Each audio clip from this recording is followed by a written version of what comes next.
லக்ஷ்மி வாரா என் இல்லமே அப்படின்னு ஆடி மாசத்துல பெண்கள் எல்லாம் எதிர்பார்த்து காத்துக்கிட்டு இருக்க ஒரு விரதம் தான் வரலட்சுமி விரதம்.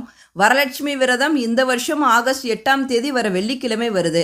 வரங்களை வாரி வாரி வழங்குறனால தான் லட்சுமி தேவிக்கு வரலட்சுமி அப்படிங்கிற பெயரே வந்தது. வேண்டும் வரங்களை தருபவள் தான் வரலட்சுமி தேவி. மகாலட்சுமி, தனலட்சுமி, தானியலட்சுமி, தைரியலட்சுமி அப்படின்னு அஷ்டலட்சுமிகளாக வழிபடுவோம். அந்த அஷ்டலட்சுமிகளோட ஐக்கிய ஸ்வரூபம் தான் வரலட்சுமி தேவி.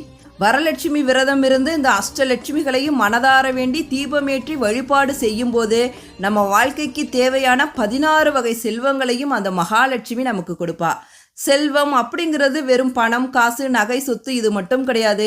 எவ்வளவு கோடி சொத்துக்கள் இருந்தாலும் நம்ம உடம்புல ஆரோக்கியம் அப்படிங்கிறது இல்லாட்டினா எந்த சொத்துக்களையும் அனுபவிக்க முடியாது. அதனால தான் பெரியவங்க சொன்னாங்க, 16 பெற்று பெருவாழ்வு வாழ்க, கலையாத கல்வியும் குறையாத வயதும் பிணியற்ற உடல் அப்படின்னு சொல்லப்படுகின்ற